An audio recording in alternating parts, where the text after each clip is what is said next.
When they sell this land to you, they see you as a cash cow. They keep on coming back to you. I am privileged to be defending the Nigeria police in this suit. I have filed my process, letting the court know that there is a pure allegation of fraud against this man. We go against him. I tell you, we'll go against him. There are so many of his types everywhere. And these are the Yahoo boys I've told you that have moved from computer fraud to developmental real estate fraud. You can't call yourself a developer when you are relying on the money you will collect from subscribers. You are not a developer. Developmental real estate is one of the most unregulated sectors of real estate in Nigeria today. If you have fallen victim in any circumstance, if you can't call them out, reach out to Encumbered Properties through any of our contacts. If you reach out to Encumbered Properties through any of our contacts with details of what they've done, we call them out. That you have fallen victim is not a justification for you to keep quiet for another person to fall victim. If you know what they're doing to their subscribers there, you will cry.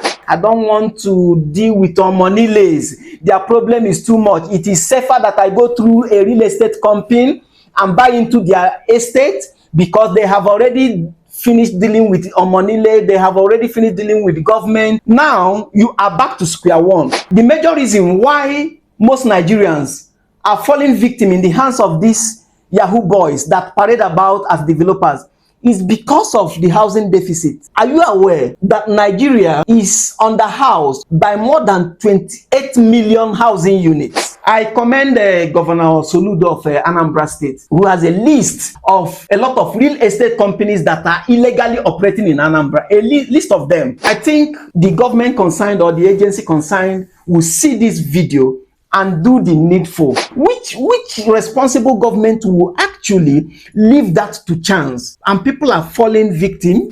Arrest him. I was just watching. It was somebody that was by the side that told the policeman, that man you are looking at is a senior police officer.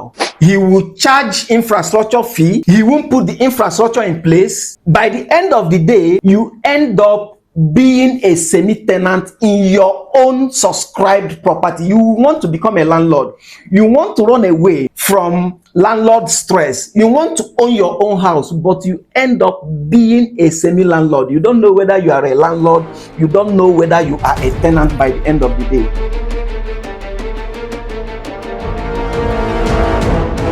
Any realtor, without knowing that the new haven for the Yahoo boys these days is developmental real estate.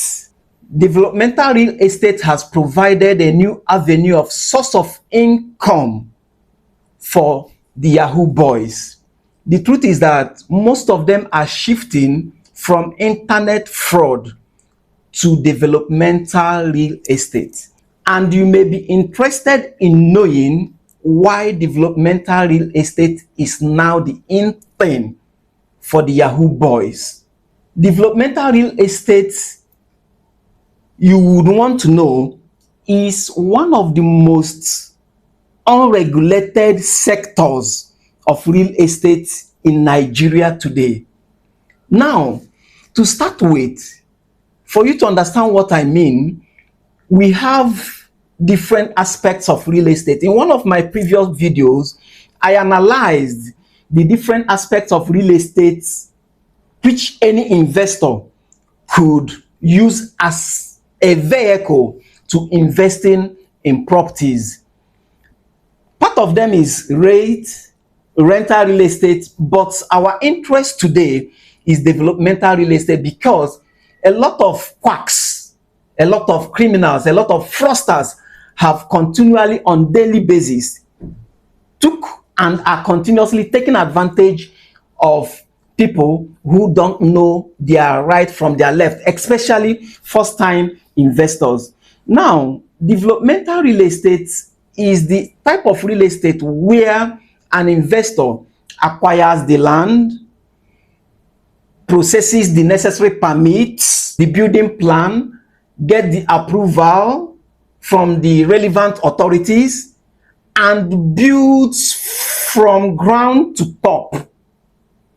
He finances the purchase of the land, the construction, of course, the approvals before the construction, the infrastructure, and puts everything in place before marketing. That is why it is called developmental real estate. In other words, the developer puts the whole development in place. You know, an arid land, a land that was initially not developed, building it from scratch. Another angle to developmental real estate is where you would maybe take over a property that needs renovation, renovate it, gives it shape, and resell. But that is not the angle we are looking at today. That can also be called flipping in real estate. Now, why has developmental real estate become the arrival of all Dick and Harry these days? Is because, as I earlier said, it's not checked. From the little definition I have given about developmental real estate, you will understand that it has to do with a developer coming on board with his money, purchasing the land and doing everything he needs to do, building the site and erecting the building before inviting subscribers to come and buy. Now, what do we have today? We now have land bankers. We now have land grabbers. We now have Yahoo boys who parade around calling themselves developers when they don't have the money to develop a plot. You will see a land grabber going acquiring other people's property without the public knowing that he has not even finished paying for the property, inviting people to come and subscribe. When they come, they subscribe. He will charge infrastructure fee. He won't put the infrastructure in place. By the end of the day, you end up being a semi-tenant in your own subscribed property. You want to become a landlord.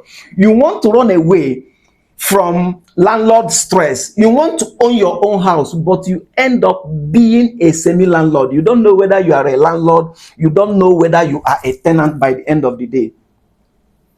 Now, what these people do, as I've earlier said, they go acquire property somewhere. When they acquire the property, they parcel it out without the necessary approvals. When they parcel it out, they sell to you and they resell it again to you. How do I mean by them reselling it again to you? They come with a price. You pay. After a while, when the place has appreciated, they come with what they call developmental fee, infrastructure fee, always like 10 times the amount they earlier sold the property. And the question is, by the end of the day, they will collect infrastructure fee from the subscribers and they won't put the infrastructure in place. They will use it and go starting to acquire another property elsewhere, leaving those who have paid for infrastructure in a state of limbo. When I talk, I'm talking from experience. I've acquired land in a said estate and people paid for infrastructure over 5 years, running into 7 years, and the infrastructure is not put in place. In one occasion, a senior staff of the real estate company was asked, why is it you have not put infrastructure in place despite subscribers having paid their infrastructural fee? The response the lady gave was, don't you know we need to pay salaries? Is it only infrastructure that we came to do? Now you find out that this is a pure case of what? Misappropriation. This is a case of diversion, collecting money from people in the name of infrastructure and diverting it to something else. It is wrong. It doesn't end there, in the sense that, as I earlier said, by the end of the day, you end up as a subscriber to a real estate company, being a semi-tenant. They will come with different types of taxes. When they sell this land to you, they see you as a cash cow. They keep on coming back to you. They will charge you for security levy. And when they put all these fees, you can't be consulted. They will just wake up and tell you, okay, the security charge for this estate is now moved from 20,000 to 25,000. And you have little or nothing to do. Their approach is what? Divide and rule. One of the things you used to know, these land grabbers, these fraudsters, these Yahoo boys, they discourage any form of estate association. They don't want the subscribers to have a common front to dialogue or to agree on what should be taxed or the amount that should be taxed. They will come up with refuse charge, different forms of charges. And if you dare to argue, they will come with intimidation. They will lock your gate even against you. So that's why I call developmental real estate a new haven for the Yahoo boys. A lot of people who couldn't find their feet, defrauding people on the street, are now calling themselves developers. Who is a developer? A developer is someone who is coming into real estate with his own money. You can't call yourself a developer when you are relying on the money you will collect from subscribers. You are not a developer. You are not a developer. And you find out that the government is really sleeping in this aspect. What are the regulations being put in place? Somebody will tell you, okay, I'm a developer. You don't care what your citizens are going through, because these are probably, the lower class of the people. These are people who are struggling to move out of paying rent. These are people who have saved for years in order to acquire a plot of land to develop. So it is the responsibility of the government actually to take interest in the kind of agreement these people sign. Of course, you will say that agreement between a real estate company and a private individual, it is within their rights to enter into any kind of agreement they think they can execute. Yes, it is within their right to enter into that, but look at how vulnerable this class of people are. Most often, when they move out to acquire a plot of land, they are doing that out of desperation. It's not as if that, it is an unequal balance. It's an unequal balance. Most of these land grabbers and fraudsters and Yahoo boys, they go with police. You challenge them, they will begin to intimidate you with their police. I have a bit of experience in the estate where I stay. We wanted to organize ourselves in order to bring up a common front to dialogue some of the policies the estate company was bringing up against us. You can't even call yourself a landlord. They are against you calling yourself a landlord. You bought a land in an estate company, you developed it. They don't want you to call yourself a landlord. They are safe calling you a subscriber. You don't know whether you're a landlord. You don't know whether you're a tenant. So what the estate company did, they deployed their police against me. So when they deployed their police against me, they say, arrest him, arrest him, arrest him, arrest him, arrest him. I was just watching. It was somebody that was by the side that told the policemen, that man you are looking at is a senior police officer. They froze. That was when the real estate company representative started coming down. Imagine if I wasn't a senior police officer, they would have manhandled me. So this is just part of, just a piece of an iceberg, what people are facing. And I actually expect government at all levels who are giving these people allocation to go and develop, to take interest in the terms and conditions that are giving this set of vulnerable Nigerians, the kind of agreement they are entering into, so that they can actually be protected. And can I tell you something? It doesn't just end with exploiting the masses. It doesn't just end with harassing the masses. It doesn't just end with you being a semi-tenant in your own property you bought from a real estate company and developed yourself. It doesn't end there. Another evil that is going on under the name, under the umbrella of developmental real estate is pure 419. I've just given you instance of harassment and undue exploitation of subscribers. Pure 419. Why did I say pure 419? That is obtaining under false pretense. You will see where a developer, I have a classical example. A developer started marketing that he has I will mention the name of the estate. The full video is coming on this platform very soon. That he has a land somewhere in Dakibu, very close to Jabi, that it is fully detached duplexes. So someone bought 2 plots to develop from them. After a long time checking on this developer, the developer could not tell the man to go ahead with his development. Finally, he later told the man that he is waiting the final approval from development control. And when the said approval came out, he now told the man that the approval given is for terraces and not fully detached. So this young man was dissatisfied. How can you advertise for fully detached and you are now allocating terraces to me? That wasn't the agreement. So he tried pacifying the man, sweet talking and all that. By the end of the day, they reached something like a compromise, some form of compensation, so that the man can still take the terrace. So this man calmed down and went ahead with the terrace and gave him some money to start working, gave the developer money to start working on developing his plot. This developer didn't do that.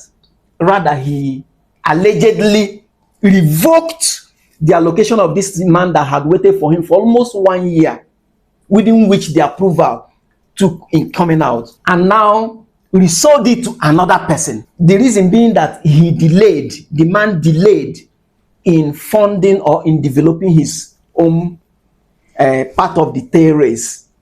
So the man said no, he has taken a lot and enough from this developer. He decided to go to court. He first of all gave him a notice that, okay, refund me what I paid. That is for 2 plots of independent and fully detached duplexes. He gave his bill. He added interest to be paid on top. The developer didn't budge. He went ahead because the property, the value of the place has appreciated compared with what the man paid almost like 24 months ago, thereabout. He went ahead and sold to another person and asked the man to come and collect his money. So the question is, am I collecting the money based on the value of the property the time we entered into the agreement? Or am I collecting the money based on the current value of the property? What about the waiting? What about the disappointment from fully detached, now terrace, and you are not taking it away from me? The man couldn't take it. He demanded for his money with interest. The man couldn't pay. Then he started investigating the claims of this man. Do you know what happened? This subscriber was able to find out that the man ab initio did not apply for independent, fully detached duplexes. What he really applied for was for terraces, and he marketed the property as if it were fully detached duplexes and got money for fully detached duplexes, and now came back and said, it was out of my control. Development control decided in their own wisdom, instead of approving what I applied for, they now gave me approval for terraces. So the man was able to obtain documents, the correspondence between him, this developer, and FCDA. Based on this, the man petitioned him to the police that this is a pure case of 419. This is obtaining under false pretense. How can you talk about, fully detached, whereas you consciously knew that what you applied for is terraces, and you marketed and collected money for fully detached? The man petitioned him that this is a case of OBT, obtaining under false pretenses. Of course, it's a case of cheating, So, you know what? Police invited this developer. This developer, what he did, instead of answering to the charge against him, ran to the court. He said that police is trying to impede on his fundamental human right. Police is trying to arrest him over civil transaction, that there is nothing criminal that will make police to be involved. The question is, yes, the transaction ab initio is commercial, is civil. He forgot, not that he forgot, of course he knows, in the course of civil transaction, you can actually commit a criminal offense. false representation. This is a criminal false representation. This is purely OBT, obtaining under false pretenses. He went to court. He said court should restrain the police from arresting him or asking him questions regarding his transactions with the man who felt defrauded, who felt cheated. So by the end of the day, I'm privy to know this because he sued the subscriber, the man in question, and sued police. I am privileged to be defending the Nigeria police in this suit.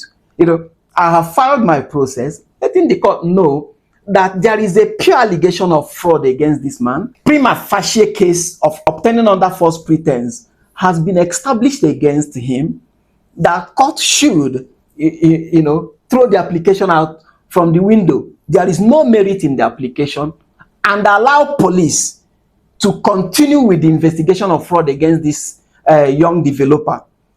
That if we give this kind of cover, there are so many other developers who would, be encouraged to do the same thing. So this is a classical case of crime, OBT, perpetrated against innocent Nigerians. And we are waiting for the ruling of the court. Once court gives the judgment, which I know will be in favor of the police, we'll go against him. I tell you, we'll go against him. There are so many of his types everywhere. And these are the Yahoo boys I've told you that have moved from computer fraud to developmental real estate fraud. What about those who sell properties that they have not obtained necessary approvals for?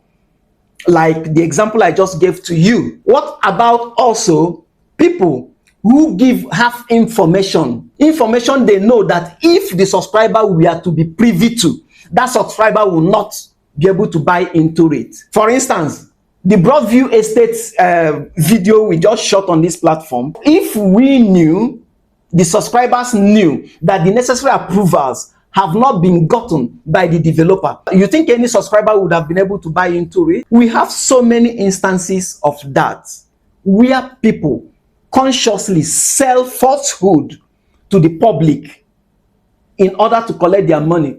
What about the young man the EFCC just paraded? What's the name of that young man? I think Chinedu is the name, who also went about creating imaginary real estate in different locations and was consciously marketing, and he had defrauded a couple of people already. A couple of persons had fallen victims. They had fallen victim already. This is inexistent real estate. The first instance is a man that gave false impression to collect people's money. This second one, inexistent real estate. He was able to collect money from people. And mind you, he created flyers. He was on the streets. He was on the street marketing. And people fall prey. And I begin to wonder, what is the government doing? What qualifies you to stand on the street to begin to distribute flyers, calling people to come and buy? People are, excuse me, which responsible government will actually leave that to chance? And people are falling victim. Consumer Protection Council is there. What are they really doing? It is high time government reinvigorate its enforcement agencies. Before anybody will stand on the street to shout flyers about any real estate, put up a billboard about any real estate, or to even go on radio, any form of jingle, calling people to come and subscribe, I think the person, the company, the real estate company should have been able to satisfy the relevant authorities. Yes, I have this land. Yes, I have approval for mass housing. Yes, I have gotten the building permit. Yes, I have gotten this permit. I have gotten that permit. The environmental impact assessment permit. I have all the necessary approvals to market this particular property as a mass housing developer. There should be something like that, so that when people stand on the street marketing, you know that you are talking to a real person. We don't have to wait for people to fall victim before we be able to take proactive. What EFCC is doing with the young man is actually reactive. Where people really get value of what security agencies are doing is when there is proactive step. Proactive step or proactive policing is a situation where people have not fallen prey. Then you warn them then you do what you are supposed to do. And one of these is making sure that any real estate company that is advertising can satisfy the relevant government agencies that, okay, I have the land in place, I have the whole approvals in place with evidence, before you allow the person to go on street, before you allow the marketers of that real estate to go on street marketing. I think the government concerned or the agency concerned will see this video and do the needful. Then again, another advantage I think the members of the public should lean on is encumberedproperties.com. This is a platform where every property that is not supposed to be on sale, including flagged real estate companies. I commend Governor Soludo of Anambra State, who has a list of a lot of real estate companies that are illegally operating in Anambra, a list of them. If you're a regular visitor to this channel, you'll be able to see it. A long list of them. But what is lacking is this. The Anambra State government only warned that these real estate layouts are unapproved, illegal, non-existent. They didn't also take steps towards sanctioning the people behind these illegal layouts, these real estate locations that are inexistent. You know that they are without approval. You just came out and warned the members of the public. What about consequences for marketing illegal real estate locations, illegal layout? There should be consequences, because if there were to be consequences, the rampancy of what is happening wouldn't be happening. And why is it happening? The major reason why most Nigerians are falling victim in the hands of these Yahoo boys that parade about as developers is because of the housing deficit. Are you aware that Nigeria is underhoused by more than 28 million housing units? More than 28 million housing units before we could begin to talk of stabilizing. So you now see the acute need for accommodation that is driving people into being prey to these people who don't have conscience. Another reason is this.